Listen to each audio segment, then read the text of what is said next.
Hello, ഇന്ന് നമ്മളൊരു ഉച്ചയൂണിൻ്റെ recipe ആയിട്ടാണ് കേട്ടോ വന്നിട്ടുള്ളത്. അപ്പോൾ രാവിലത്തെ പണികളൊക്കെ കഴിഞ്ഞതിന് ശേഷം പുട്ടുപൊടി ഉണ്ടാക്കാൻ വേണ്ടിയിട്ടുള്ള അരിയൊന്ന് കഴുകിയിട്ട് അതൊന്ന് ഉണക്കാനിടുകയാണ് കേട്ടോ ചെയ്യുന്നത്. അപ്പോൾ അതിന് ശേഷം നമ്മൾ ഉച്ചയ്ക്കുള്ള പരിപാടികളൊക്കെ തുടങ്ങാൻ വേണ്ടിയിട്ട് പോവുകയാണ്. അരി നന്നായിട്ടൊന്ന് ഉണങ്ങി വരുമ്പോഴേക്കും നമുക്ക് ഉച്ചയ്ക്കുള്ള പരിപാടിയൊക്കെ ഒന്ന് തീർത്ത് വെക്കാം. അതിന് ശേഷം നമുക്ക് അരി പൊടിക്കാൻ വേണ്ടിയിട്ടും പോകാം.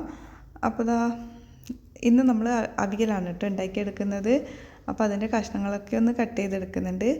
അവിയലിൻ്റെയൊക്കെ ഡീറ്റെയിൽഡ് ആയിട്ടുള്ള റെസിപ്പി ഇതിനു മുമ്പ് നമ്മൾ അപ്ലോഡ് ചെയ്തതാണ്. അപ്പോൾ കാണാത്തവരുണ്ടെന്നുണ്ടെങ്കിൽ ഒന്ന് കണ്ടു നോക്കണേ.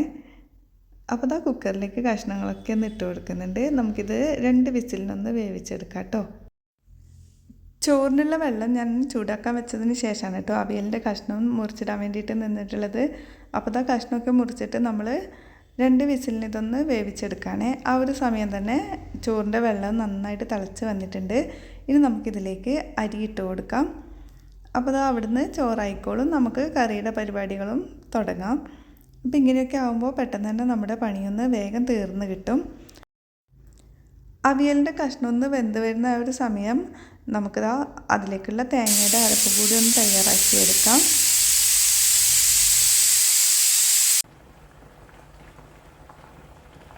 വറവിന് വേണ്ടിയിട്ട് നമ്മൾ ചക്കപ്പൂതലാണ് കേട്ടോ എടുത്തിട്ടുള്ളത്. അപ്പോൾ എല്ലായിടത്തും ഇപ്പോൾ ഈ ഒരു സമയം ഇടിച്ചക്കയൊക്കെ ഉണ്ടാകുന്ന ഒരു ടൈമാണ്. അപ്പോൾ അതൊന്ന് പകുതി പീസാണ് കേട്ടോ എടുത്തിട്ടുള്ളത്. അതൊന്ന് കട്ട് ചെയ്തെടുക്കുന്നുണ്ട്. ഇത് നമ്മൾ കുക്കറിലൊന്ന് വേവിച്ചെടുക്കാണ് കേട്ടോ ചെയ്യുന്നത്. ഈ ഒരു ഇടിച്ചക്ക തോരൻ്റെ റെസിപ്പിയും കൂടെ നമ്മുടെ ചാനലിൽ അപ്ലോഡ് ചെയ്തിട്ടുണ്ട് മുന്നേ. അപ്പോൾ അതും കാണാത്തവരുണ്ടെന്നുണ്ടെങ്കിൽ ഒന്ന് കണ്ടു നോക്കണേ. അപ്പോൾ ഇതൊക്കെ ഒന്ന് കട്ട് ചെയ്തെടുക്കുന്നുണ്ട്. ഇത് നമ്മൾ കുക്കറിലേക്കാണ് കേട്ടോ ഇട്ട് കൊടുക്കുന്നത്. അപ്പോൾ എനിക്ക് ഈ ഒരു ഒറ്റ കുക്കർ മാത്രമേ ഉള്ളൂ കേട്ടോ. ഈ ഒരു കുക്കറിൽ വെച്ചിട്ടാണ് കേട്ടോ ഞാൻ എല്ലാ കറികളും ഉണ്ടാക്കിയെടുക്കുന്നത്. അപ്പോൾ കുക്കറിലുള്ള അവിയലിൻ്റെ കഷ്ണങ്ങളൊക്കെ ഒരു ചട്ടിയിലേക്ക് മാറ്റിയിട്ടുണ്ട്. അതിലേക്ക് തേങ്ങയുടെ അരപ്പ് കൂടെ ചേർത്ത് കൊടുക്കുന്നുണ്ട്. ഇനി അതൊന്ന് മൊത്തം മിക്സ് ആക്കിയിട്ടതിന് ശേഷം നമ്മളിത് കറിയാക്കി എടുക്കുകയാണ് കേട്ടോ ചെയ്യുന്നത്. ആ ഒരു സമയം തന്നെ കുക്കറൊന്ന് കഴുകി അതിലേക്ക് നമ്മൾ ചക്കപ്പൂതലും കൂടി ഇട്ടിട്ട് വേവിക്കാൻ വേണ്ടിയിട്ട് വെച്ചിട്ടുണ്ട്. അവിയലിലേക്ക് ഇട്ട് കൊടുത്ത് തേങ്ങയുടെ ആ ഒരു പച്ചമണമൊക്കെ മാറി കറി ഒന്ന് സെറ്റായിട്ട് വരുന്ന ടൈമിൽ നമ്മളതിലേക്ക് പച്ച വെളിച്ചെണ്ണയും കറിവേപ്പിലയും കൂടിയാണ് കേട്ടോ ഇട്ട് കൊടുക്കുന്നത്. അപ്പോൾ മൊത്തത്തിലൊന്ന് മിക്സാക്കി ഇളക്കിയതിന് ശേഷം ഫ്ലെയിം ഒന്ന് ഓഫ് ചെയ്തിട്ട് കൊടുക്കുകയാണ് ചെയ്യുന്നത്. അപ്പോൾ അങ്ങനെ നമ്മുടെ കറി ഇവിടെ റെഡി ആയിട്ടുണ്ട്.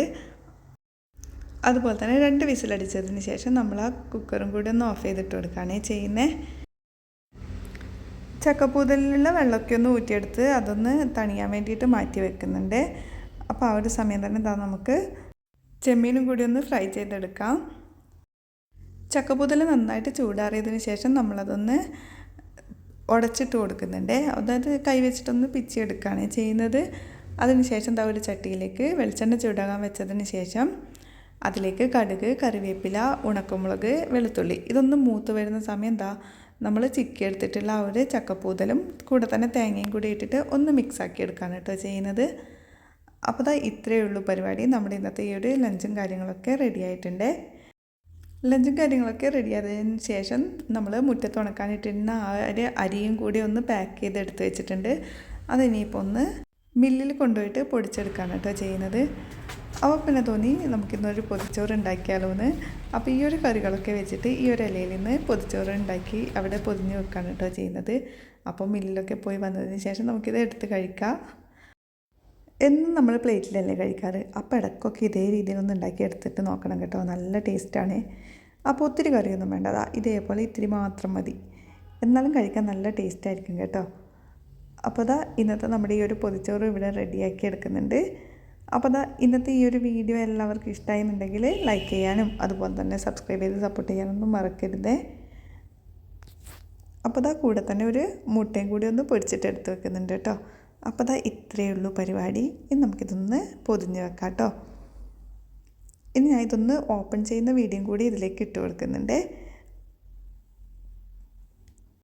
1 മണിക്കൂറൊക്കെ കഴിഞ്ഞിട്ട് നമ്മളിതൊന്ന് തുറക്കുന്ന സമയം എന്താ ഒരു അടിപൊളി മണമാണ് കേട്ടോ വരുന്നത്. അപ്പോൾ എന്തായി കഴിഞ്ഞാലും വാഴയിലയിൽ നമ്മുടെ ആ ഒരു മുട്ടയും ചൂടുള്ള ചോറും കറിയൊക്കെ പൊതിഞ്ഞ് കഴിഞ്ഞാൽ ഭയങ്കര ടേസ്റ്റായിരിക്കും അല്ലേ. അപ്പോൾ ഞാൻ ഇതൊന്ന് കഴിക്കട്ടെ. അപ്പോൾ നമുക്ക് മറ്റൊരു നല്ലൊരു വീഡിയോ ആയിട്ട് നമുക്ക് വീണ്ടും കാണാം. അപ്പോൾ ആരും മറക്കണ്ട, വീഡിയോ കണ്ട് ഇഷ്ടമായെങ്കിൽ ലൈക്ക് ചെയ്യാനും സബ്സ്ക്രൈബ് ചെയ്ത് സപ്പോർട്ട് ചെയ്യാനൊന്നും മറക്കണ്ടേ.